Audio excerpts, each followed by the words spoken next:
Good morning, everyone, and welcome to another lesson of the weekly portion. This week we studied the portion of Lech Lecha.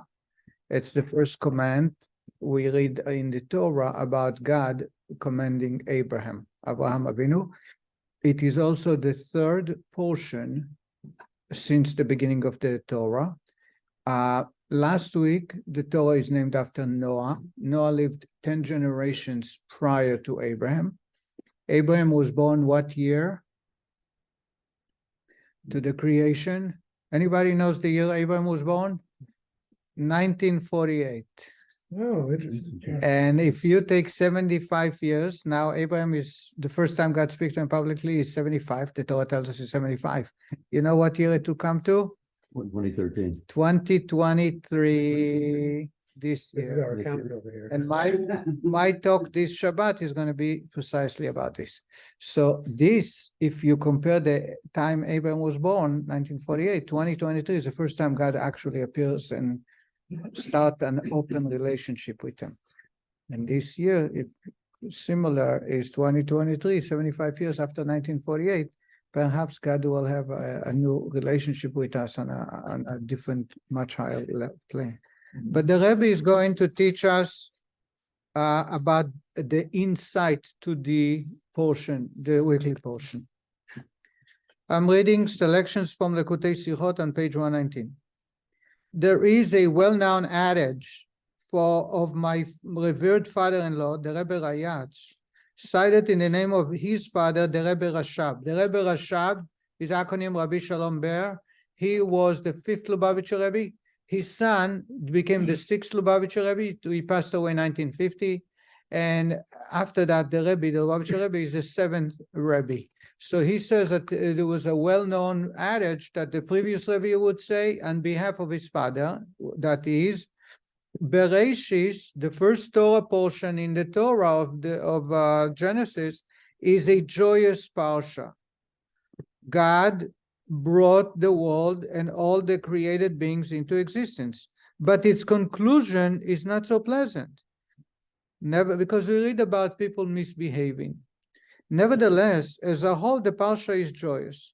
Noah, this is Bereshis. The first portion is joyous, but it ends up on a sad note.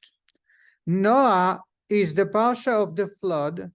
It's a disheartening week, but it ends on a cheerful note. Our patriarch Abraham is born. Noah is quite the opposite of Bereshis. Noah starts with a very negative story. The world is corrupted to a point of no repair, and God decides to reset the whole idea of universe, and he creates a new world. But the end of the portion, we read about Abraham's birth. So it's something of joyous, as opposed to Bereshit, starts with happiness, goes down. Noah comes back, starts from a down point and goes up higher. The truly joyous week, a Torah portion that is joyous from beginning to the end, is that of Parsha Lech Lecha. Throughout that entire week, we live with Abraham, our patriarch. The entire portion is stories of Abraham, and Abraham is a very, very positive, close to God person, and therefore every portion we read about Abraham's achievements, Abraham's tests, Abraham's moving, Abraham coming back, Abraham fighting, regardless, but we identify with it in a very joyous way. So again, Bereshit starts with happiness, goes down. Noah is down and ends up higher. Lech Lecha is the truly first parsha where the entire portion is a positive one. Even with the famine? But you read about Abraham, how God makes miracles, how Sarah is so beautiful that everybody praises her, how Pharaoh realized that Abraham is a godly man. You see his great achievements throughout. We cannot discount the fact that Abraham was tested in 10 tests, and taken the famine was one of the tests. Lech Lecha was a test.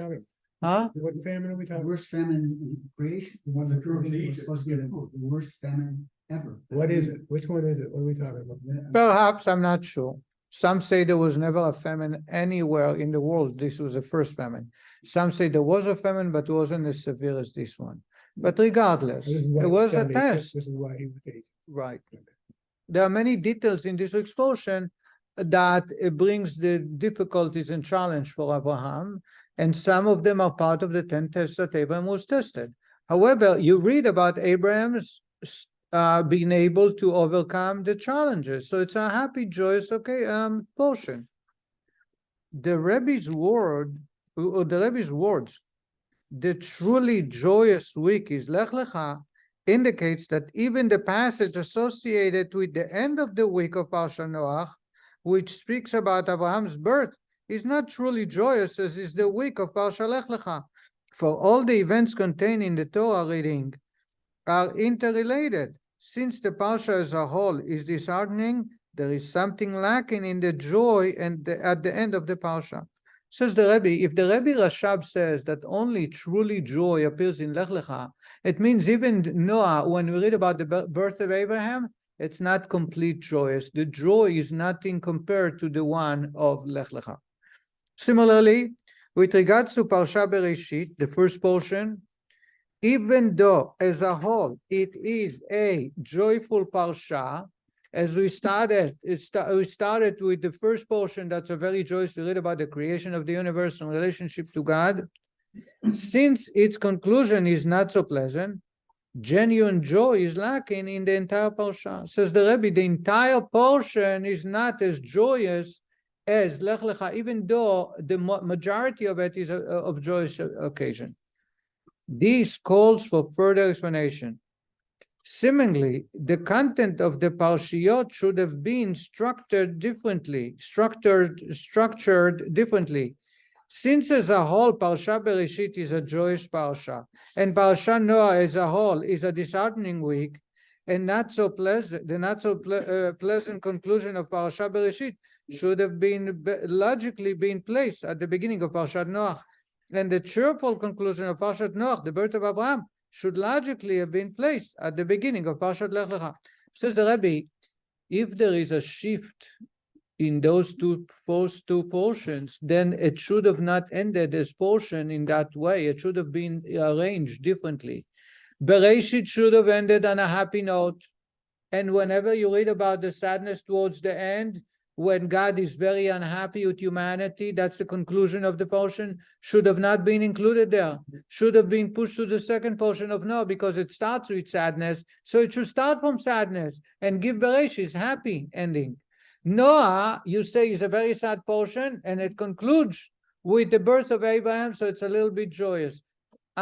Stop before the birth of Abraham, move the birth of Abraham to Lech Lecha, and have Lech Lecha completely happy. That makes sense. That's logically the way things should work. Why is this that the last part of Bereshit, which is sad, belongs to Bereshit, it belongs to Noah, which majority is sad? Why is happiness in Noah should belong to Noah? After all, the Noah majority is sad. Keep it completely sad, move it to Lech Lecha, where it's a joyous Parsha. Rabbi, it's because it's a teaser. It's a teaser. All right, we'll find a better answer. It's like watching TV, and at the end of the show, they start to show the beginning of the show of the next one, so to keep you interested. So it's like a teaser. All right, I think the Rabbi has a better answer. Okay, I'm sure he does. The above can be understood on the basis of the following explanation. Each of these three Torah readings represent a distinct phase in the world's spiritual history. As mentioned, the superior virtue of Parshat Lech Lecha over the preceding two Parshiyot is that throughout the entire week we live with Abraham, our patriarch. As is well known, the spiritual history of the world is divided into three 2,000-year eras, three pairs of millennia. The world exists now. What year are we? 5784. So we are almost 6,000. The universe exists like 6 days of the universe of the creation. Shabbat is a day of rest. We will come to that point hopefully soon before sunset, meaning early before the conclusion, to a point of tranquility, or Mashiach will reveal God in the universe. But until that, there are 6,000. There are 6 millennia, each corresponding to one of days of creation. In greater details, the Zohar tells us that the universe is divided into three pairs. Each 2 millennia is one pair. And they are the following.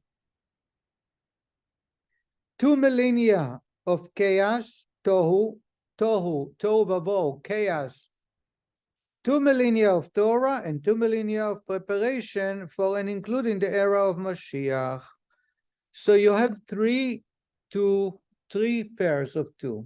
The first one is chaos. There is nothing positive, nothing good. What year God gave us the Torah?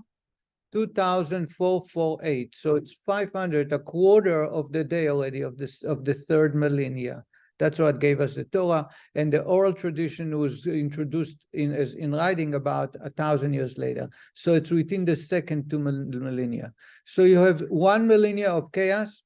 The second millennia is the one where we receive the Torah and expand on it, and the third one is the preparation of Mashiach. Now, if you look at that, says the Rebbe, the 2 millennia of Torah. By the way, so Abraham was born when? 1948. That's the end of the second millennia, the end of the first period of chaos. Abraham was born exactly when Torah is about to be introduced to the universe, and he's the first one who received commandments from God. The 2 millennia of Torah began. Noah received commandments for living a life, but not the study of Torah. Abraham is the first one. Va'ishmer mishmarti mitzvoisai chukoisai v'toirosoi. Abraham received it from Shem. Shem ben Noah received it from Noah, but it wasn't public knowledge. The first one, the Torah makes it public. That followed the Torah is Abraham, and he made sure to guard his son and teach it to him. Yitzchak taught that to Yaakov, and Yaakov to his sons, and until they received the Torah, much of it they already knew prior. But 1948 is when Abraham is born. That's when the beginning of this third millennia, the second pair of Torah. The 2 millennia of Torah began with Abraham's efforts in spreading the oneness of God. Abraham was the first of the patriarchs, and he initiated the preparations for giving of the Torah. Because he's the first of our patriarchs, he's the one who started the era of giving of the Torah. As explained in the Midrash, the giving of the Torah began the connection of the higher spiritual realms with the lowly physical earth. And that I'll explain it in a moment. On that basis, it is logical to assume that the superior virtue of Parshat Lech Lecha, which focuses entirely on our patriarch Abraham over the preceding 2 Parshiot, has to do with the theme uniting of spiritual and physical and the physical. Here is what the Rebbe is saying. The Torah millennia is the third millennia, and Abraham is the first of the patriarch. He's the one who introduces Torah to the universe, and he is born 1948 when the third millennia is beginning. Now we can explain that the reason the portions are divided in particular way, and more importantly, Abraham is the one who is mentioned in the entire portion. The third one is because Abraham is the one who started the third millennia of Torah, and this Torah portion of Lech Lecha is all about the giving of the Torah in this universe. And there is one component that's very crucial about Torah. When God gave us the Torah on Mount Sinai, he came down on a physical mountain, meaning he demonstrated that the purpose of the Torah is not to remain lofty and spiritual, but to bring the Torah down to earth, physical objects. We cannot fulfill the mitzvah of tefillin without having a parchment and ink that are all made kosher from kosher hide by a Jewish person doing for the purpose of serving God. You cannot serve God on Shabbat unless you eat a meal. You cannot eat a meal unless you drink wine and eat challah first. And all of that must be kosher and with a blessing before and after. Meaning, you serve God in the physical realm. There has to be not enough emphasis about the idea that the whole purpose of God giving us the Torah is to make the universe and all its objects or material get to be holy. And in that way, that's the uniqueness of the giving of the Torah. We call it the connection between a higher realm with the lower realm. Higher realm is spirituality, God's commandment. Lower realm is physical, materialistic objects, food, human beings, chocolate, car, table, beautiful building and vessels, etc. All that, the glue that connects them is the Torah. The Torah, God gave us the glue to bring them together. If we remain separated, if we're not married, if we decide not to socialize and so associate with community, if we choose to remain in a cave and only study all day long, we are not fulfilling the commandment of God's give. We do not fulfill the purpose for which God created the universe and gave us a Torah. I have 2 questions. Okay, did you understand first? Did everybody understand what I made? So again, I'm not going to repeat it. The purpose of the giving of the Torah is to unite upper and lower. The glue that connects them is the Torah. That's God's desire. You can ask why. I don't know why, but that's God's desire. Therefore, the third portion of the Torah is all about Abraham. And therefore, the entire portion is about connecting the upper and the lower, as demonstrated in this exposition, which is the main purpose of the giving of the Torah. And as we'll discover in details, and therefore the first 2 are chaos, because the first 2 millennia in the Zohar are the first pair of 2 that are chaos. Yes, Harry.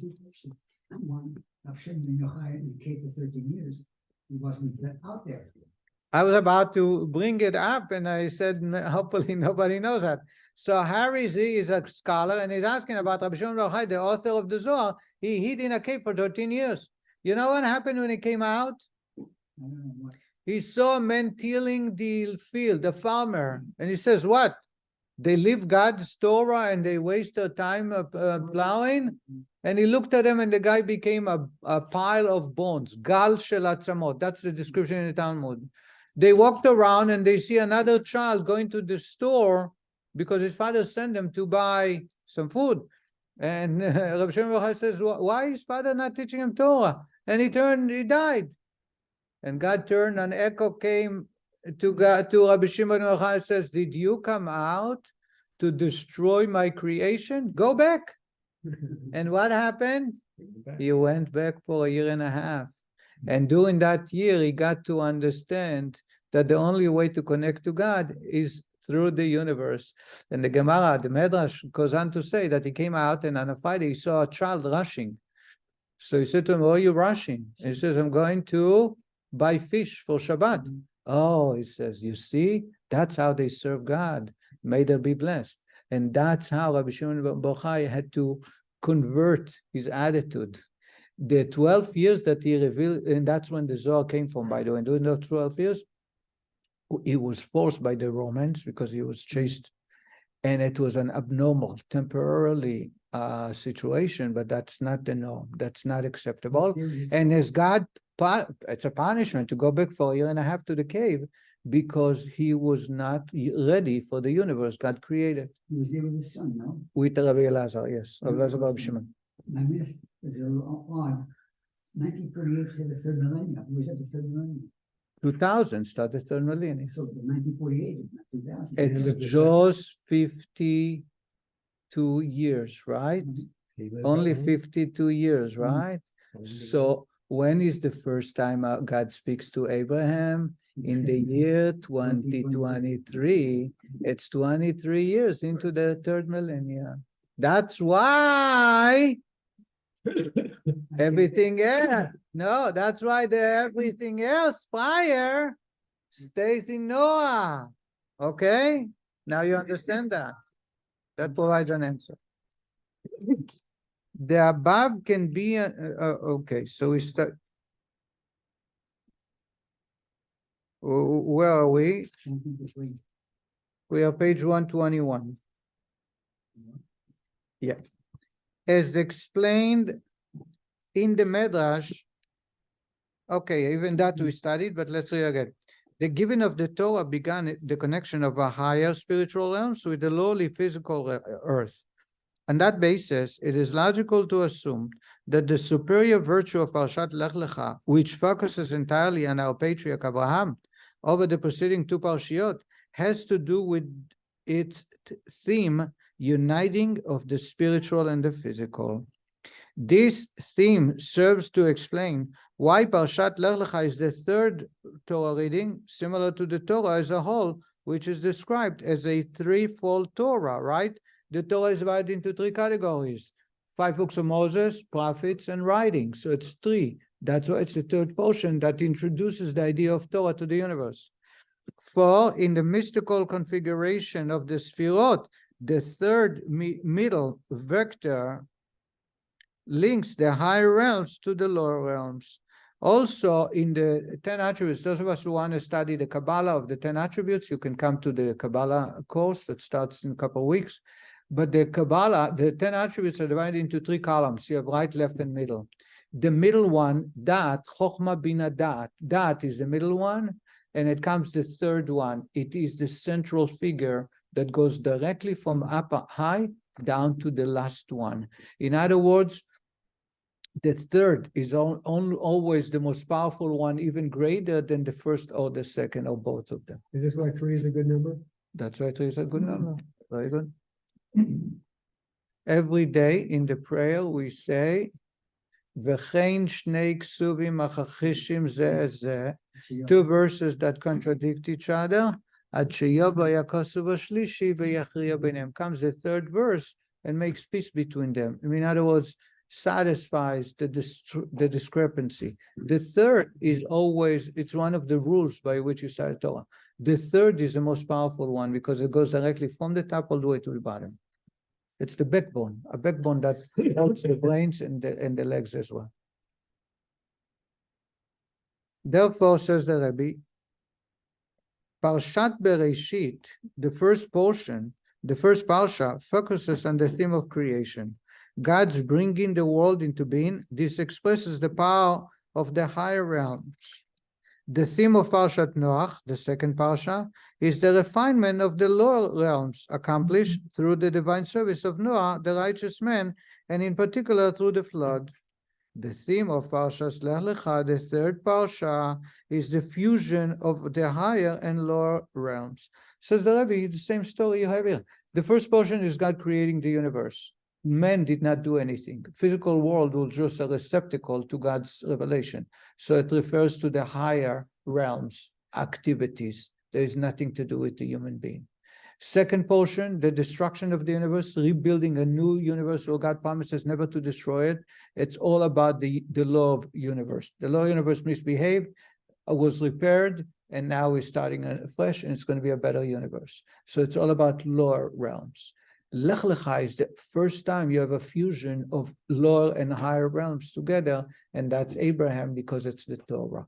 And that's the third millennia, and therefore it's the third portion. Does he promise never to destroy the world or just by Yes. flood? No, never to destroy the world. Anyway, Od kol yemei haaretz kaitz v'choref yom v'layla lo yishbotu. God says, the universe will never cease from the seasons of hot, cold, summer, winter, day and night, and they will never cease without an exception. why did I think somewhere it talks about flood, that it says we'll never destroy it by water, by flood again? No. Okay. On this basis, it can be understood why Parshat Noach opens the verse, these are the offsprings of Noah. Noah was righteous man, because the focus of the Parsha is what Noah achieved through his divine service. As Rashi emphasized, the offsprings of the righteous are their good deeds. In contrast, the birth of Noah and even Noah's finding favor in the eyes of God came not as a result of his divine service, but by virtue of an arousal from above, that is solely on his initiative. Accordingly, the mention belongs in Parshat Bereshit. Says the Rebbe, now you can understand the breaking of the portion. We asked before, the portion of Bereshit is a happy note, right? Why do you end up with sadness? Push it to Noah, the second portion that's sad. Says the Rebbe, how does the second portion begin? Noah was these are the descendants or the offspring of Noah. Noah was a righteous man, he walked before God. In other words, you put emphasis on the human being's achievements. Noah was one man that brought favor or pleasantness to God because of his greatness in the lower world. Everything else about Noah before, it was God connecting to Noah, God revealing himself to Noah, and God creating a man that was born circumcised, that was born to change the universe, but there was nothing on the lower realm achieved yet. It's all a higher realm. Therefore, it belongs to the first portion, which is all about a higher realm. I hope I made myself clear because I'm enjoying it very much. Is everybody understood? Now we understand why Noah began with Noah's offsprings and Noah's great achievements. By the same token, certain aspects of Abraham's life are recounted specifically in Parshat Noah and not in Parshat Lech Lecha. Why? Because his divine service in preparation for the giving of the Torah, the fusion of the spiritual and the physical, began with the continued after God's command to him, Lech Lecha, go out, when he left Haran and journeyed to Eretz Israel. Says the Rebbe, that's right, Lech Lecha begins when God tells him, leave your homeland, leave your country, leave your family, leave your birthplace. In other words, it's time for us to fuse both the higher and lower realms and bring them together.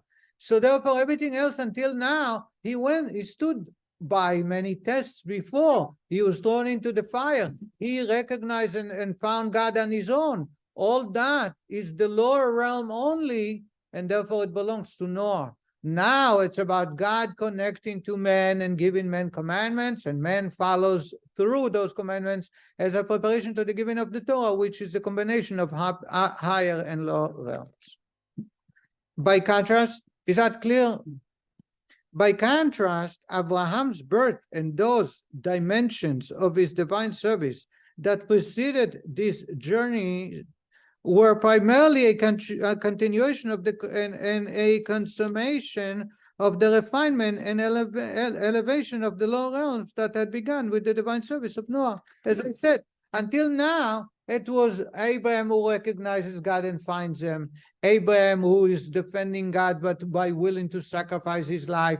But there's nothing God is doing or commanding or coming to Abraham. There is no fusion of upper and lower. Therefore, it belongs to Noah. Noah is the lower realms. So again, to summarize, Bereshis is the higher realm. God comes down. Noah is the lower realms. Noah comes closer to God, serves God. And culminating, the portion culminates with Abraham's born, and he finds God and he is devoted to God up to the point of giving up his life. But Lech Lecha, the third portion, is a fusion, the connection between the two, that they come together to change the universe. And that's with the first commandment, Lech Lecha, leave your birthplace, leave you in the country you came from, and we'll start a relationship. That's why Lech Lecha starts at that point and not earlier. Actually, that's what happened when he's 75 years old, but even before then, he already was worshiping God and gone through trials. He worshipped God. He sacrificed his life for God. He found God on his own. But where is God in the picture? Nowhere to be found. Only Lech Lecha. Lech Lecha, you have a combination of God and Abraham. And that's why the portion begins. God says to Abraham, Lech Lecha. Beforehand, we read about Abraham's birth. We read about Abraham's leaving his country because everybody don't want to do business with him and talk to him because he destroyed all the idols. But there is no God in the picture. Prefatory explanation is necessary to understand why Abraham's divine service that constituted the preparation for the giving of the Torah began specifically after he received God's command, Lech Lecha, go out. The Medrash associates God's command, Lech Lecha, with Abraham's act of entreating God's mercy for the inhabitants of Sodom, in that Abraham differed from Noah, who did not entreat God's mercy for the generation destroyed by the flood. The Medrash says, how do you see the fusion, the connection between God and man? Is in this week's portion when God is about to destroy Sodom and Gomorrah, 5 cities, and Abraham stood up and turned to God and says, perhaps you reconsider. And he argues and argues. That's the connection between the upper and lower. Says the Medrash, it's not the Rebbe, the Medrash says Noah did not beg for his people. God says to him, I'm destroying the universe, go and build an ark. And Noah stood and followed God's commandments. He did not protest. He did not turn to God and says, give them a second chance. He did not say to God, perhaps there is a way for me to change. He didn't even try. Abraham, on the other hand, was fighting on their behalf, even though they're probably worse than Noah's people. But Noah did go through the cities and say so many more days and you're gonna be wiped out. He warned the people. He didn't treat God on their behalf, but he did warn the people. Did that have any results? 0. So, it is. So finish it off. Gar nicht gehabt. How long did he try? 120 years. I'm asking if I hire you to try and you don't do it in a year's time, what happened? I'd like to go on for 119 more. This in itself seems to require explanation. Abraham's plea to God for mercy for the inhabitants of Sodom merely comprised the request that they be saved in the merit of the righteous individuals who might have been living there. As the Zohar explains, since his entreaties were based on the merit of the righteous, when he heard that 10 righteous individuals were not to be found in the city, he ceased his entreaties. In contrast, Moshe defended the people who made the golden calf, since in comparison to Moshe, Abraham did not act entirely appropriately. Why was Abraham's conduct in entreating God's mercy for the people of Sodom singled out and associated with God's command, Lech Lecha, as the initial stage of the preparation for the giving of the Torah? The Rabbi is asking a simple question. Zohar says that Abraham wasn't as good as Moshe. Because Abraham, when he asked to save the city, what did he say? What does he turn to God and says? Right. Perhaps they are righteous men, they don't deserve to die. And God says, fine, I won't destroy, let's look. And there was no 50. So he said, maybe 40 and save 4 cities, maybe 30, 20, 10. And there were no 10. That's when Abraham gave up. In other words, the only reason to save the country, the city, is because of the righteous men. Moshe, on the other hand, didn't look for righteous men. God is wants to destroy Jewish people for the golden calf. Everybody is at fault. Even though only the Erev Rav, the mixture that came from Egypt to worship, but everybody did not protest, so they consider like they did.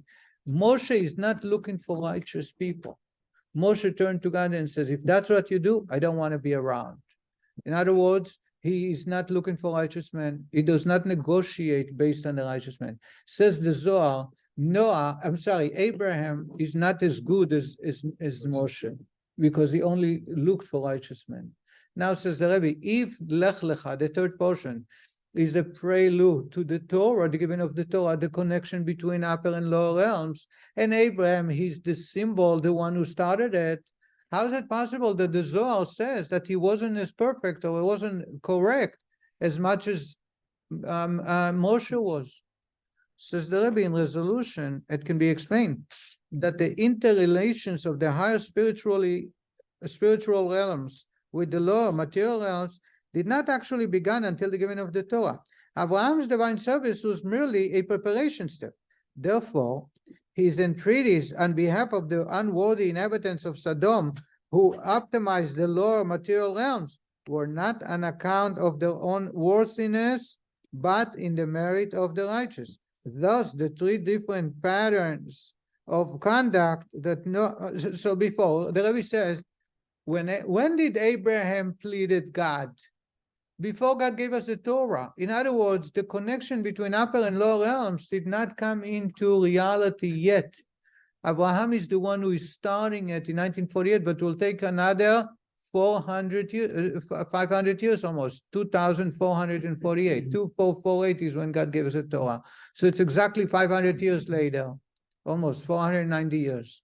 In other words, no, it's exactly 500 years. In other words, Abraham is the one who is starting it, but it's not yet for real until actually God comes down. Moshe, when did Moshe plead it to God? After the Torah was given. The golden calf was on 40 days after the Torah was given.